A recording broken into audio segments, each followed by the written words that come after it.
Assalamualaikum warahmatullahi wabarakatuh.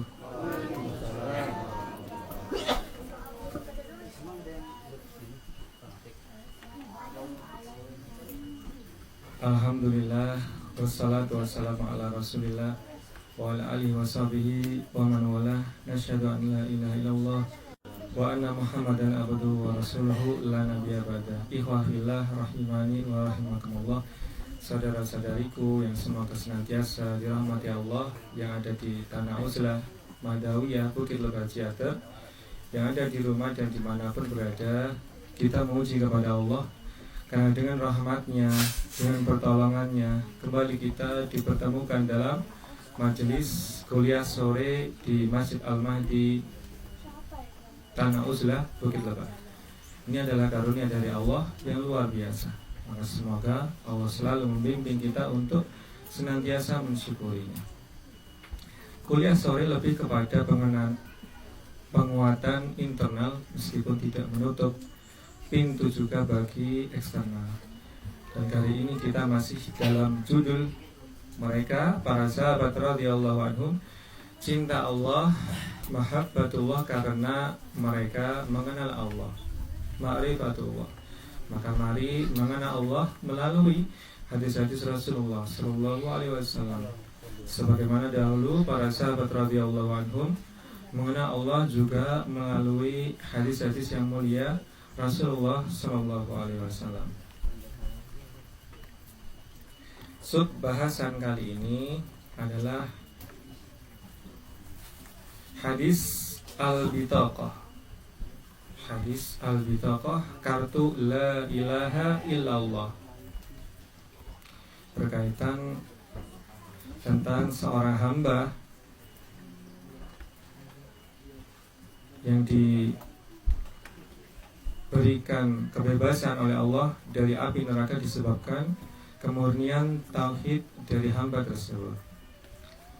Berikut adalah teks lengkap hadis al-bitaqah dalam bahasa Arab dan terjemahnya, sebagaimana diriwayatkan oleh Abdullah bin Amr bin Al-As radhiyallahu anhu.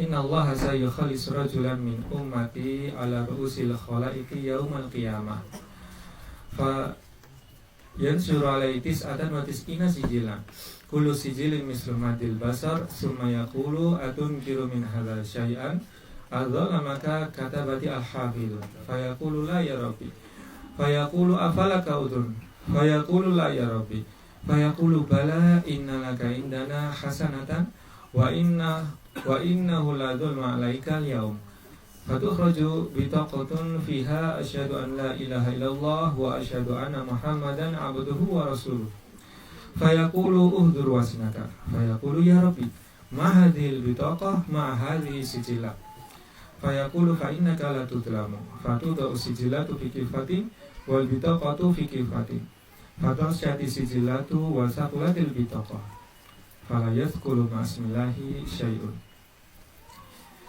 Dan sini diriwayatkan oleh Imam Ahmad bin Hanbal dalam kitab Musnad beliau di jilid ke-11 halaman 171 dan di cetakan lain di jilid ke-11 halaman 22. Imam Tirmidzi di dalam sunannya mengeluarkan dengan nomor 2639, Imam Ibnu Majah dalam kitab sunannya di nomor 4300, Imam Al-Hakim dalam Al-Mustadrak dalam kitab tersebut yang mengeluarkannya di kitab jilid pertama halaman 6, kemudian juga disahihkan oleh Syekh Albani dalam Sahih At-Tirmidzi dan Silsilah Al-Ahadits As-Shahihah di nomor 135.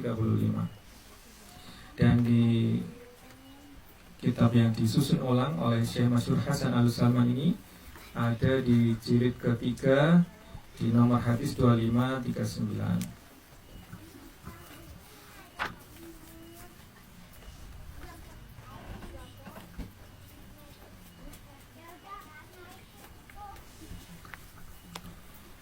An Abdullah bin Amr, dari sahabat yang mulia Abdullah bin Amr radhiyallahu anhu, qala, beliau bercerita, sami'tu Rasulullah sallallahu alaihi wasallam qala, aku mendengar Rasulullah sallallahu alaihi wasallam menuturkan, Innallaha sayukhalisu rajulan min ummati ala ru'usil khalaiqi yaumal qiyamah.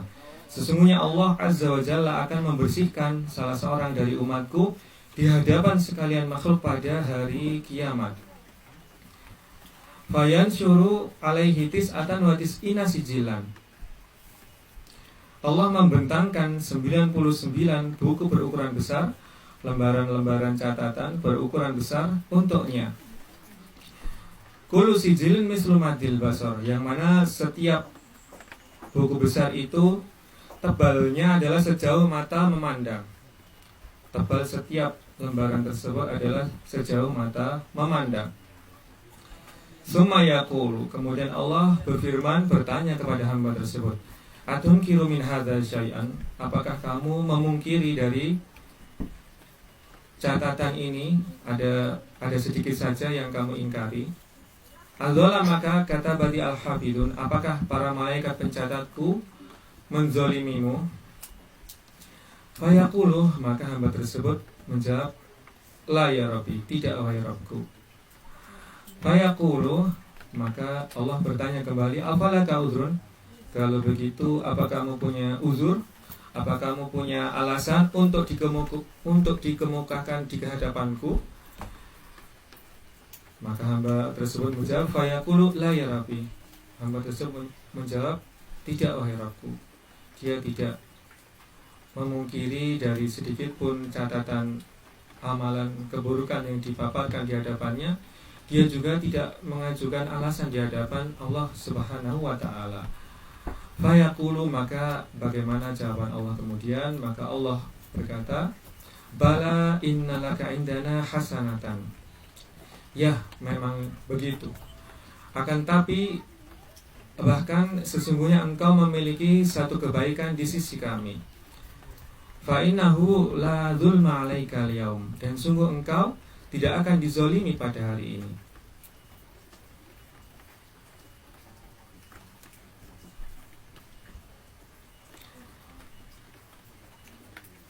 Fatahruju bitaqatun fiha asyhadu an la ilaha illallah wa anna muhammadan abduhu wa rasuluh.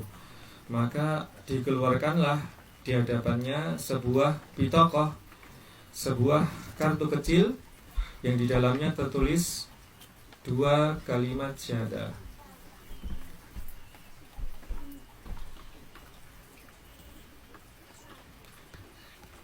Kalimat persaksian bahwasanya tidak ada yang berhak disembah selain Allah, dan bahwasanya mempersaksikan juga hamba tersebut bahwa Nabi Muhammad SAW adalah hamba dan utusan Allah.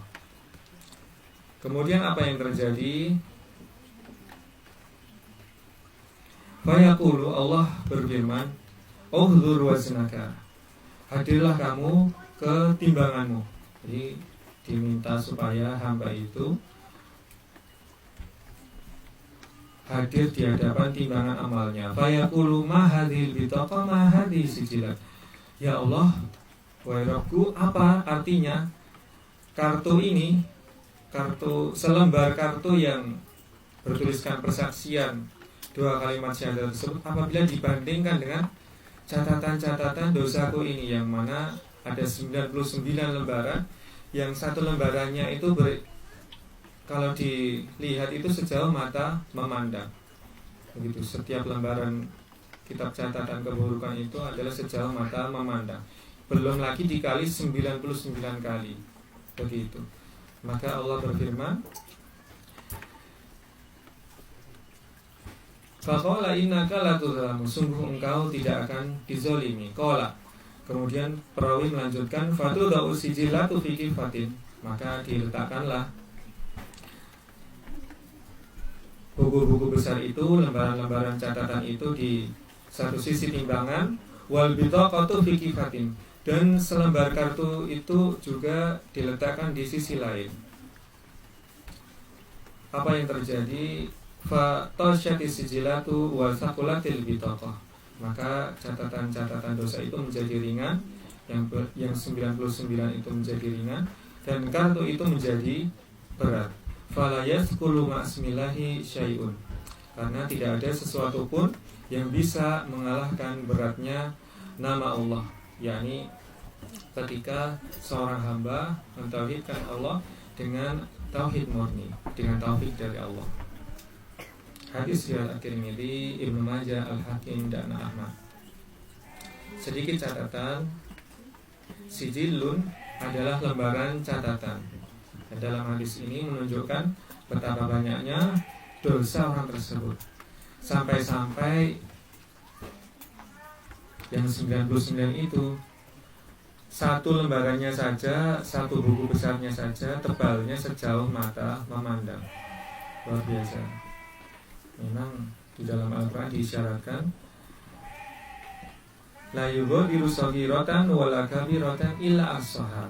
Tidaklah hal kecil maupun hal besar yang sedikit sekalipun akan dicatat semuanya oleh Allah, karena bentuk kemahadilan dari Allah.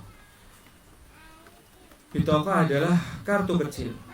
Bitokoh adalah kartu kecil, tapi berisi kalimat tauhid yang penuh keikhlasan. Hamba tersebut murni ibadahnya ditujukan kepada Allah. Berbeda dengan beberapa oknum habaib yang mana mereka itu menyerukan kepada kesyirikan. Waliyadzubillah. Hadis ini menunjukkan keagungan tauhid dan bahwa amal yang sedikit tapi ikhlas, tapi ikhlas murni karena Allah bisa mengalahkan dosa besar seizin Allah.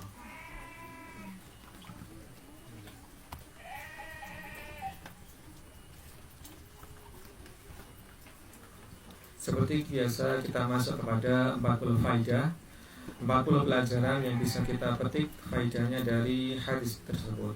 Pertama adalah besarnya rahmat Allah bagi hambanya. Rahmat Allah yang begitu luas, yang begitu besar. Sampai-sampai apa tadi?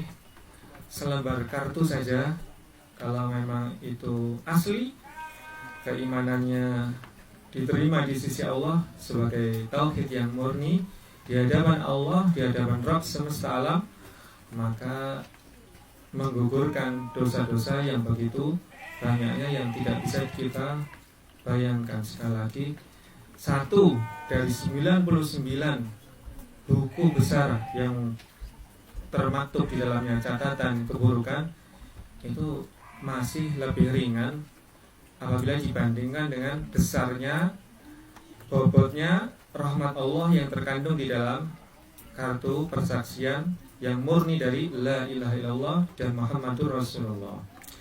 Yang kedua, syahadat la ilaha illallah memiliki kedudukan tertinggi di sisi Allah.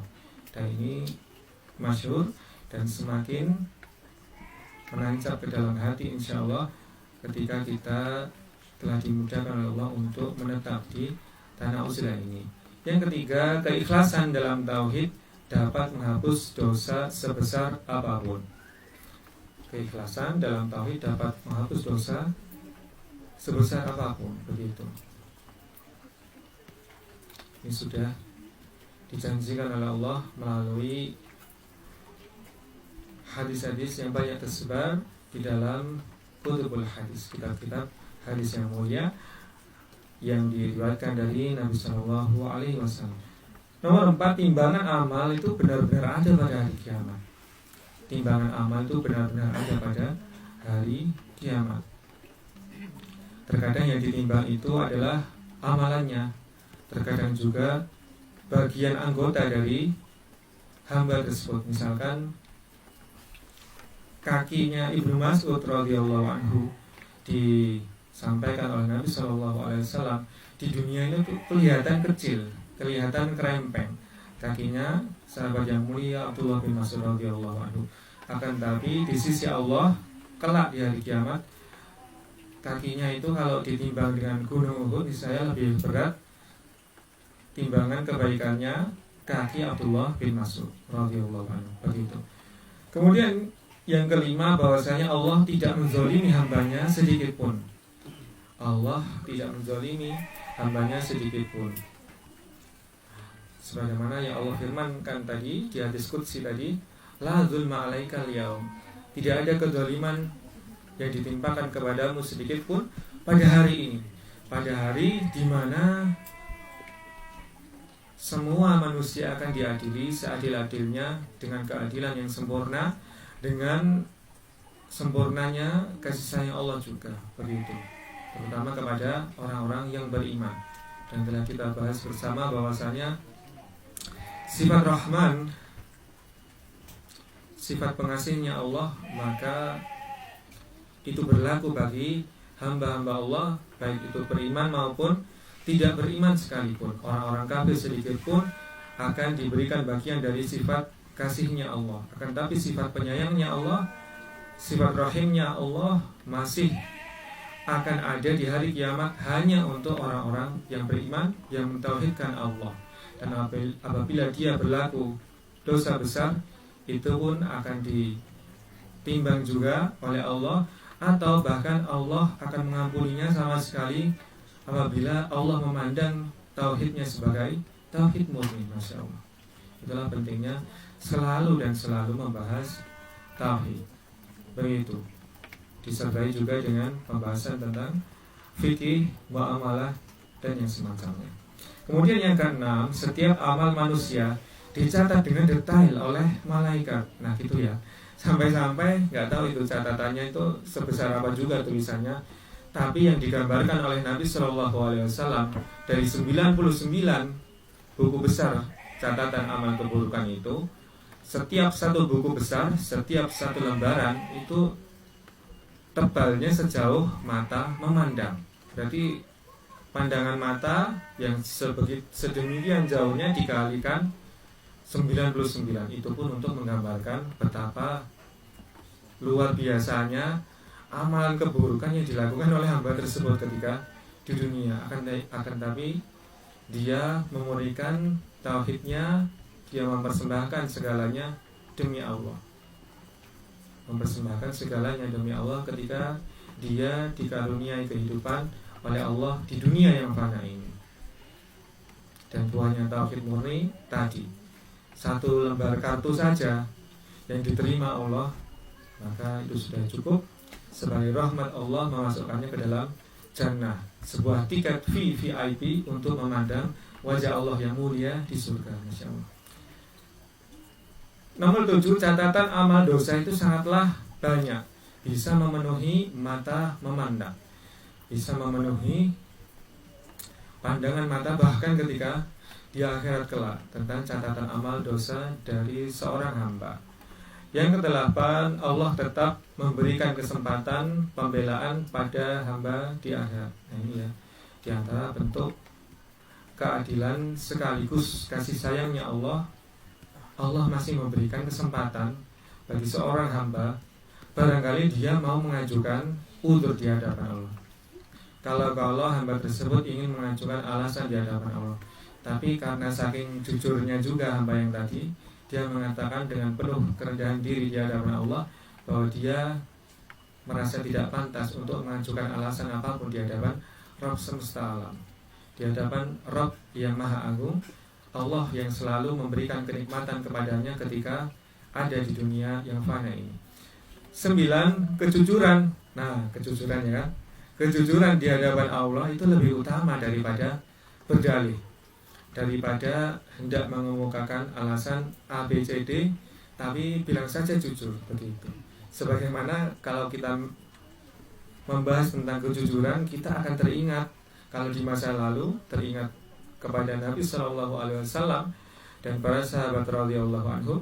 Kalau di masa ini kita terutama mengingat kejujurannya siapa? Al-Mahdi. Kejujurannya Al-Mahdi, di mana dia mengatakan, selalu berusaha mengatakan apa adanya. Bahkan ketika dia ditanya apakah Anda sholat, maka dikatakan ya kurang lebih Senin Kamis begitu sholatnya, begitu. Tapi dengan catatan beliau tidak mengatakan juga bahwa tidak perlu sholat, tidak seperti itu. Dan ini sudah masuk di setiap wawancara atau ketika beliau berkesempatan, mendapat kesempatan dari Allah untuk mengemukakan hujah beliau di hadapan semua manusia, yang mana beliau memang diminta oleh Allah dan Nabi Shallallahu Alaihi Wasallam dalam Al-Mubasysyirat untuk menyampaikan sebagai kabar gembira dan peringatan kepada umat terakhir dari Nabi Muhammad SAW di ujung akhir zaman ini. Faedah ke-10, syahadat yang benar lebih berat dari seluruh dosa. Syahadat yang benar lebih berat di sisi Allah daripada seluruh dosa. Yang benar, jadi betul-betul dia itu murni mempersembahkan amalannya hanya untuk Allah, begitu. Dan berkaitan syirik itu berbeda dengan maksiat-maksiat yang lain. Kalau maksiat yang lain masih Allah janjikan untuk diberikan pengampunan. Tapi kalau sudah berbuat syirik hamba tersebut, maka tidak ada ampunan baginya apabila belum bertobat, apabila dia belum diberikan taufik untuk bertobat menjelang dia wafat. Maka dari itulah pentingnya kita memanjatkan doa, Allahumma inna na'udzubika an nusyrika bika wa nahnu na'lam wa nastaghfiruka lima la na'lam. Ya Allah, kami mohon perlindungan darimu dari berbuat kesyirikan, dan kami juga mohon ampun kepadamu dari bentuk-bentuk syirik yang kami belum mengetahuinya. Nomor 11, pengakuan iman. Nah, pengakuan iman walaupun tampak sederhana, ini dengan catatan keimanan yang benar itu tadi ya. Walaupun tampak sederhana, nilainya agung di sisi Allah. Nilainya agung di sisi Rabbul Alamin. Saking agungnya di sisi Allah, apa tadi? Yang 99 catatan amal keburukan itu jomplang ke atas, dan selembar kartu bertuliskan syahadat La ilaha illallah Muhammad Rasulullah itu lebih berat daripada itu semua. 12. Penyelamatan dengan syahadat bukan sekedar ucapan, tapi dengan hati yang ikhlas. Jadi betul-betul hatinya itu murni, ibadahnya semata-mata ditujukan untuk Allah. Bahkan ketika dia minta tolong kepada manusia, mengucapkan permintaan tolong kepada manusia, maka di hatinya seperti apa? Dia bukannya berharap kepada manusia itu, tapi dia berharap supaya Allah menggerakkan hamba yang dia minta pertolongan kepadanya. Begitu. Jadi kalau minta tolong, kalau digerakkan oleh Allah untuk menolong kita, alhamdulillah. Kalau tidak ya astagfirullah, gitu aja. Ya nggak apa-apa. Karena semuanya terjadi disebabkan dengan kehendak Allah, begitu. Apapun yang dikehendaki Allah, maka seorang hamba menyadari dengan sepenuhnya bahwa itulah yang terbaik.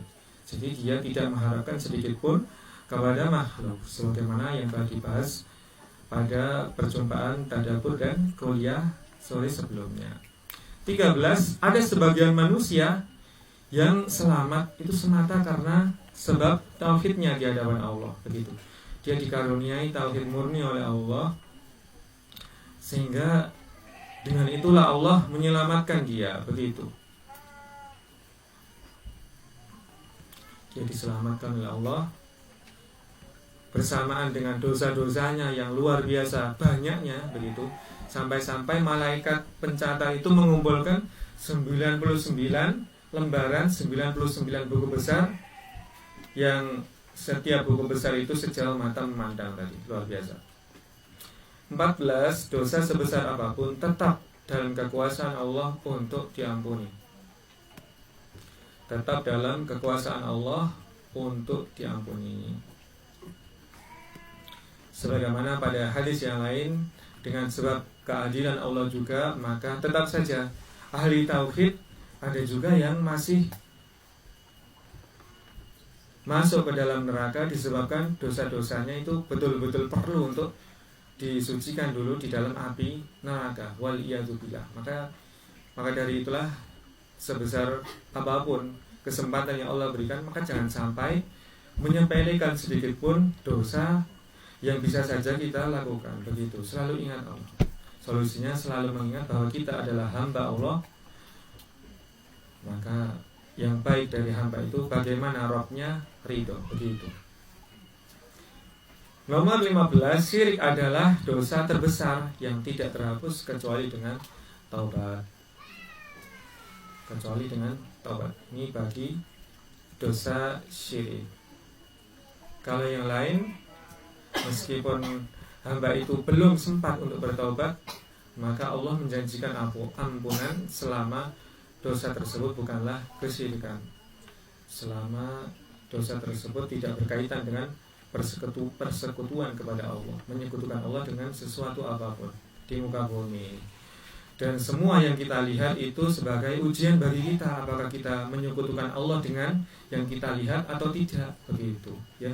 Termasuk kemarin yang baru saja terjadi, apakah kita punya harapan di dalam hati kepada seseorang untuk mengerjakan sesuatu, entah itu mengerjakan penanaman di kebun atau untuk pengerjaan roadmap dan blueprint. Ya, yang jelas saja contohnya yang sudah betul-betul terjadi. Apakah hati itu punya kecondongan sedikit saja kepada makhluk dalam hal itu, ataukah tetap hanya kepada Allah harapannya, sehingga apapun yang terjadi dia tidak timbul dalam hatinya rasa kecewa, karena dia mengharap hanya kepada Allah dan tidak mengharap kepada makhluk. Hanya saja dia berharap kepada Allah supaya menggerakkan hamba tersebut untuk menolong dia dengan sebab izin dari Allah. Begitu, sekedar itu aja. Sehingga di dalam hatinya tidak ada rasa kecewa sedikit pun. 16, Allah menegakkan keadilan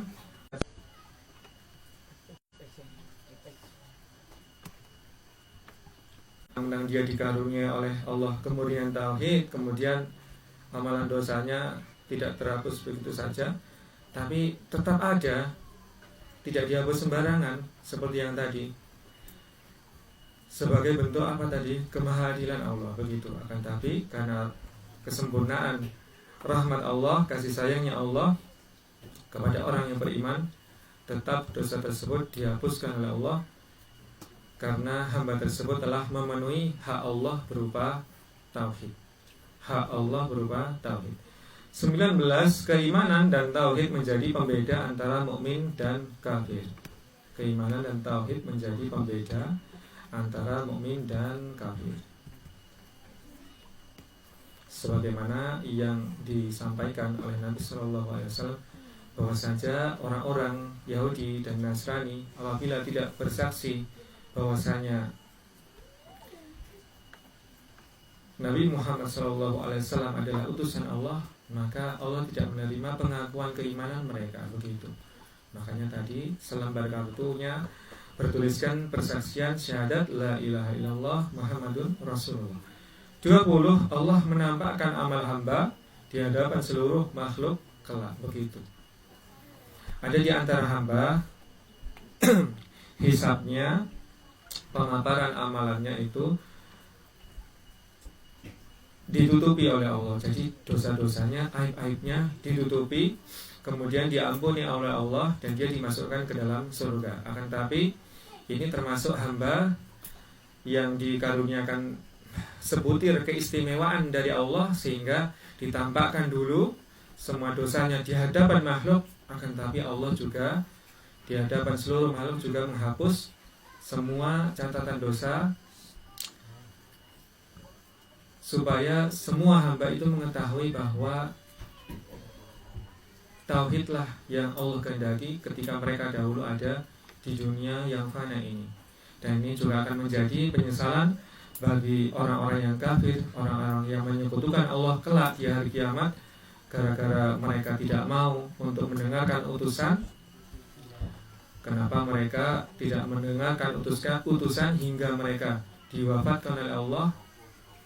Maka ini akan menjadi penyesalan mereka kelak di yaumil akhir, waliyadzubillah. Kita memohon kepada Allah supaya tidak termasuk golongan orang-orang yang menyesal di hari kiamat. Poin ke-21, bahwasanya rahmat Allah lebih luas dari murkanya. Dan ini telah masyhur di dalam hadis-hadis yang datang riwayatnya kepada kita dari Nabi Shallallahu Alaihi Wasallam. Dalam salah satu hadis yang mulia, Nabi Shallallahu Alaihi Wasallam menyebutkan bahwa Allah berfirman, Inna rahmati sabaqat ghadabi, bahwasanya sungguh rahmatku itu mendahului murkaku. Begitu katanya Allah, bahwasanya rahmat Allah itu mendahului murka Allah. Jadi kalau dimurkai oleh Allah kelak di hari kiamat, itu berarti hamba itu kebangetan di sisi Allah. Begitu. Kebangetan di sisi Allah sampai-sampai Allah tetap murka kepadanya nanti di yaumil akhir. Nauzubillah. Yang nomor 22, ada catatan amal kebaikan walaupun sedikit tetap disimpan oleh Allah. Nah, ini sebagai bentuk kemahaadilan Allah, bahwasanya Allah tetap menyimpan amal kebaikan walaupun itu nampak sedikit. Bahkan kalau nampak sedikit di hadapan makhluk, tetap Allah menyimpannya sebagai bentuk kemahaadilan dan maha penyayangnya Allah. Nomor 23, pentingnya menjaga syahadat sepanjang hidup. Sehingga tadi ketika dia dikaruniai oleh Allah berupa taufik untuk menjaga tauhidnya sampai dia dicabut nyawanya, tetap Allah memperhitungkan amalannya tersebut. 24, kekuatan iman lebih berat daripada timbangan dosa. Kekuatan iman lebih berat dari timbangan dosa. 25, Allah yang memberi keputusan terakhir, bukan manusia. Nah, Allah yang memberi keputusan terakhir, bukan manusia. Maka dari itu kita hidup di dunia sama sekali tidak mengharapkan pujian makhluk, tidak juga menghindari celaan makhluk, akan tetapi kita mengharapkan pujian dari Allah saja. Dan kalau dicela, maka kita menghindari celaan dari Allah saja. Dicela makhluk karena kita terlihat aneh, terlihat asing, mendakwahkan al-mubasyirat, maka kita tidak masalah di hadapan Allah. Begitu. Mereka kan sama-sama makhluknya Allah. Begitu ya. 26, hadis ini menjadi dalil akidah Ahlus Sunnah tentang timbangan amal, bahwasanya betul-betul mizan timbangan amal itu ada, baik secara rohani maupun secara fisik. Berarti bisa juga dilihat oleh mata kelak di yaumil akhir. Begitu. Bahkan hal tersebut untuk diperlihatkan kepada hamba-hamba Allah seluruhnya kelak di hari kiamat. 27, keadilan Allah tidak sama dengan hukum manusia. Keadilan Allah tidak sama. Nah, ini penekanannya di sini ya. Tidak sama dengan hukum manusia. Manusia mau menilai kita apapun, terserahlah. Manusia mau menghukumi kita, menghakimi kita seperti apapun, terserahlah. Yang penting kita berusaha selalu di dalam koridor Allah dan Rasulnya Shallallahu Alaihi Wasallam. Begitu. 28, bahkan kita mengajak orang-orang supaya mentauhidkan Allah juga dan meninggalkan segala bentuk kesyirikan, terutama oknum ta'alawi itu. Begitu ya. 28, ucapan syahadat adalah amalan lisan yang paling agung. Ucapan syahadat adalah amalan lisan yang paling agung, yaitu apa tadi yang dicatat oleh para malaikat. Di satu sisi 99 lembaran yang berisikan keburukan daripada seorang hamba ketika di dunia. Yang satunya ucapan seorang hamba la ilaha illallah Muhammad Rasulullah yang dicatat juga oleh malaikat di dalam satu kartu, yang barangkali kartu itu kelihatan kecil begitu ya kalau dibandingkan dengan 99 buku besar tadi. Begitu. Tapi itu adalah amalan lisan yang paling agung. Apalagi kalau rohaninya, kalau hatinya betul-betul ikhlas hanya karena Allah. Oh, Masya Allah. Bentuk rahmat dan keadilan Allah. 29, tauhid adalah inti dari semua agama samawi. Nah, begitu. Dari semua agama samawi. Dari agama Nasrani, agama Yahudi, ketika mereka di zamannya Nabi Musa alaihissalam, di zamannya Nabi Isa alaihissalam, ketika mereka mengakui para utusan dan mereka juga mengakui tentang yang didakwahkan oleh mereka, yakni tauhidullah, maka mereka tercatat sebagai seorang muslim, orang yang menyerahkan segalanya demi Allah, yang berserah diri sepenuhnya kepada Allah. Dan bapaknya tauhid, diantaranya bapaknya tauhid adalah Nabi Ibrahim alaihissalam. Ketika dia berserah diri sepenuhnya, ketika diperintahkan untuk mempersembahkan, mengorbankan anak yang satu-satunya dia cinta untuk dikorbankan di hadapan Allah, dan beliau memandang bahwasanya itu adalah karunia duniawi, dan di akhirat dia punya pertanggungjawaban di hadapan Allah. Maka itulah bentuk tauhid murni dari Nabiullah yang mulia Ibrahim alaihissalam. 30. Tidak ada dosa yang lebih besar daripada hilangnya tauhid. Tidak ada dosa, ya, monggo. Tidak ada dosa yang lebih besar daripada hilangnya tauhid. Sebagaimana tidak ada kebaikan yang lebih besar daripada kemurnian tauhid. Begitu. 31. Amal besar tanpa iman tidak berguna. Amal besar tanpa iman tidak berguna. Bahkan di dalam surah Az-Zumar diantaranya apa yang Allah katakan berkaitan Nabi Muhammad SAW, la in asyrakta la yahbatanna amaluka wa la takunanna minal khasirin. Wahai Nabi, kalau kamu saja sebagai seorang nabi kok mempersekutukan Allah, berbuat syirik, niscaya hapuslah amalmu dan menjadilah engkau termasuk orang-orang yang rugi. Begitu. Amal besar tanpa iman ini tidak berguna di hadapan Allah. 32. Syahadat harus dibarengi dengan amal soleh agar sempurna. Harus dibarengi dengan amal soleh agar sempurna, gitu ya. Tidak hanya terpaku kepada syahadat, akan tapi kita juga tetap harus berusaha dengan mohon pertolongan Allah untuk beramal soleh di lini kehidupan yang lain, begitu. Hablum minallah juga hablum minannas, sebisa mungkin. 33. Ada hamba yang masuk surga hanya dengan satu kebaikan. Di antaranya hamba yang disebutkan oleh Rasulullah di dalam hadis ini. Masya Allah. Ya Allah, luar biasa enggak itu? Hanya dengan satu kebaikan yang diterima di sisi Allah. Masya Allah, ya Allah. Luar biasa ini. Ini lagi-lagi kita mengingat tentang Al-Mahdi, ya Allah. Ini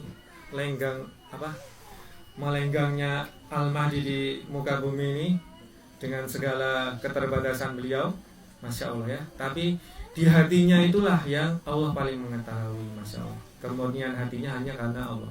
34. Allah maha menyimpan kebaikan hamba meski kecil. Allah maha menyimpan kebaikan hamba meski kelihatan kecil. Termasuk tadi selembar kartu, tapi syahadatnya murni karena Allah.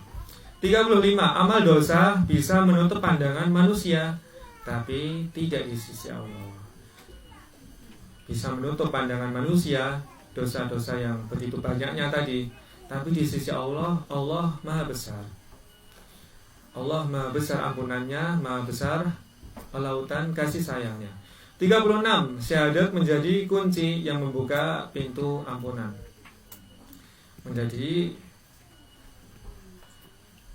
miftah alladzi fataha, kunci yang membuka pintu ampunan.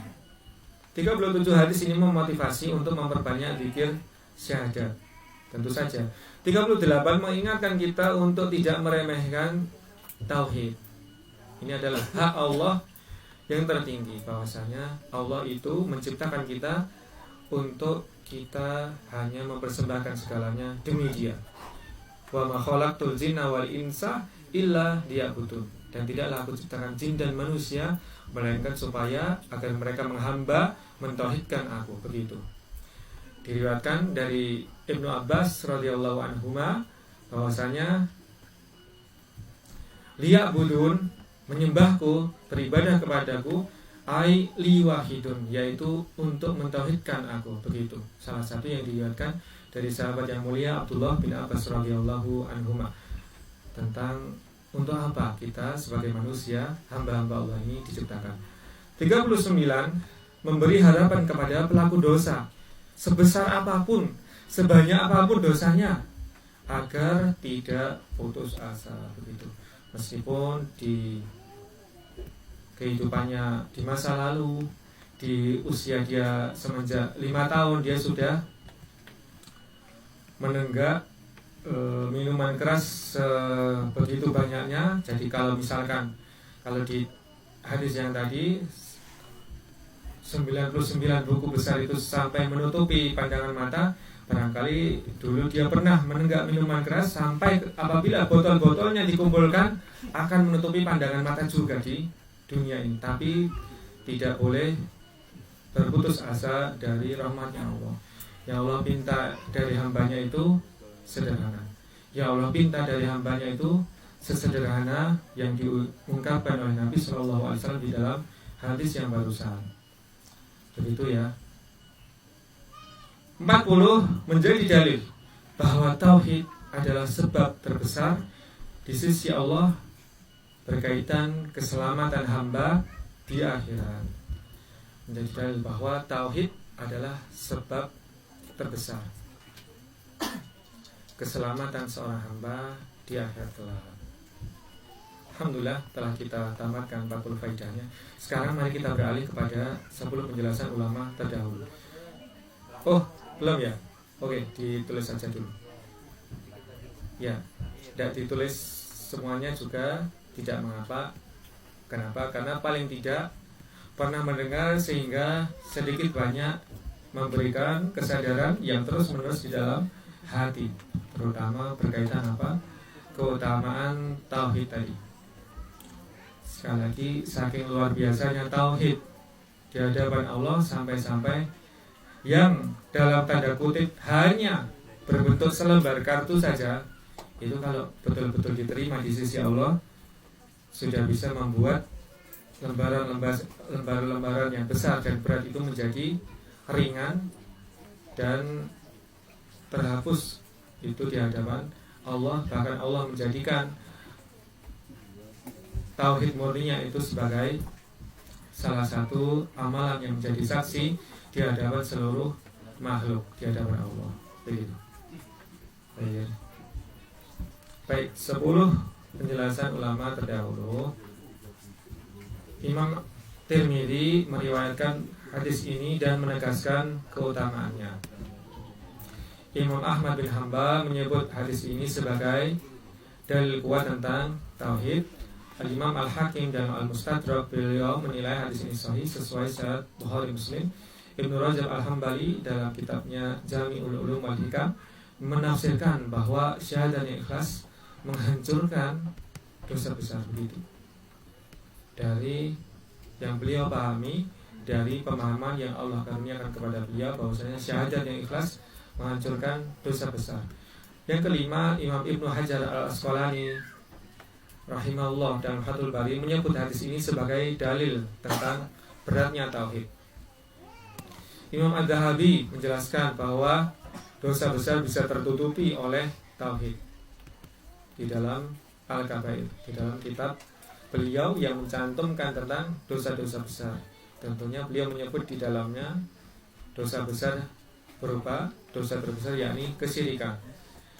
Dan yang bisa menutupi dosa-dosa itu adalah tauhid murni. Yang ketujuh, Ibnu Qayyim Al-Jauziyah dalam Al-Wabilus Sayyib menegaskan syahadat adalah cahaya yang menghapus kegelapan dosa.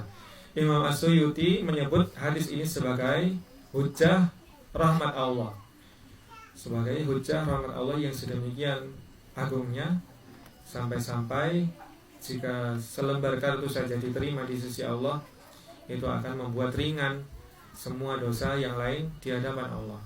Bahkan Allah memperlihatkan hal itu di hadapan seluruh makhluk kelak di hari kiamat. 9. Imam Al-Albani sendiri rahimahullah dalam As-Sahihah beliau mensahihkan hadis ini. Begitu. Imam Ibnu Taimiyah rahimahullah dalam Al-Aqidah Al-Wasithiyah dalam bab tauhid menyebutkan bahwa tauhid adalah pondasi selamatnya hamba. Tauhid adalah pondasi selamatnya hamba.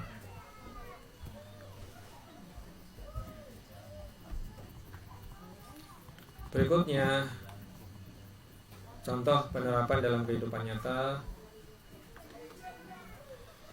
memperbanyak zikir la ilaha illallah dengan penuh kesadaran, menjaga sholat agar syahadat tetap hidup dalam diri, menanamkan tauhid sejak kecil kepada anak-anak, menjauhi syirik, bid'ah dan kemunafikan, karena ini satu paket.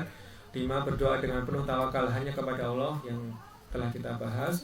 Yang ke-6, menghadapi musibah dengan kalimat tauhid. Nomor 7, menutup hidup dengan kalimat la ilaha illallah dengan usaha kita, dengan mohon pertolongan Allah.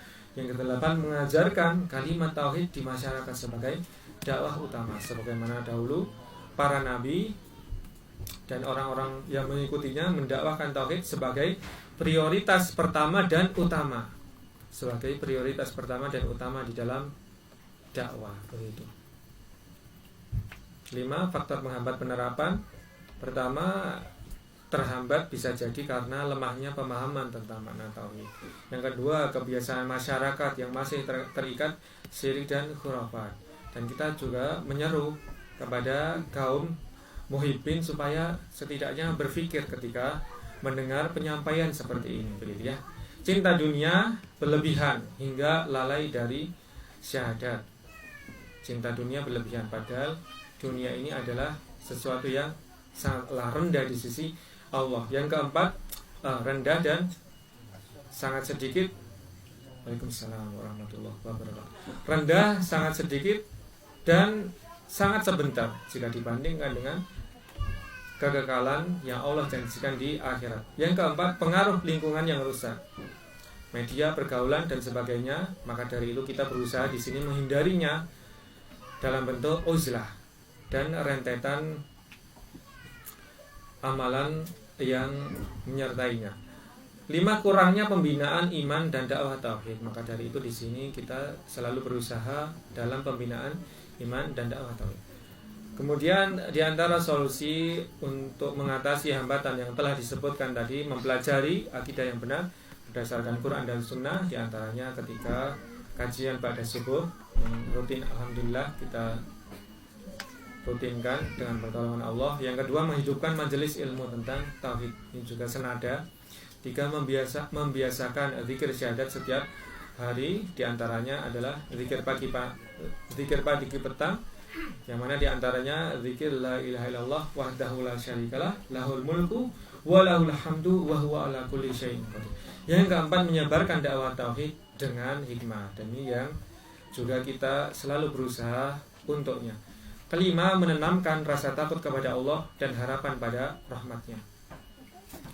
Ini satu paket dalam bab tauhid, yakni takut dan harap kepada Allah. Takut dan harap hanya kepada Allah. Kita tidak takut kepada makhluk-makhluknya Allah, sesama makhluknya Allah. Kita tidak menaruh rasa harap kepada makhluk-makhluknya Allah. Kita hanya menaruh rasa takut dan harap hanya kepada Allah, begitu. Kalau kita ingin betul-betul mendapatkan pertolongan dari Allah.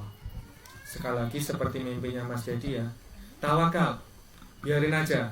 Yang penting kita sudah berusaha, sudah merencanakan itu dengan baik. Yang sekarang bisa kita lakukan adalah memasrahkan sepenuhnya di hadapan Allah. Kesimpulan, hadis Al-Bitaqah menunjukkan betapa agungnya syahadat la ilaha illallah bila diucapkan dengan ikhlas dan diamalkan. Persaksian bahwasanya tidak ada yang berhak disembah selain Allah. Persaksian bahwa sepatutnya bahwa segalanya demi Allah dipersembahkan. Maka ini adalah sebuah hal yang agung di sisi Allah bila diucapkan dengan ikhlas dan diamalkan konsekuensinya. Meskipun dosa manusia banyak, tauhid yang murni itu lebih berat dari segalanya di sisi Allah. Lebih berat dari segalanya di sisi Allah, tauhid yang murni.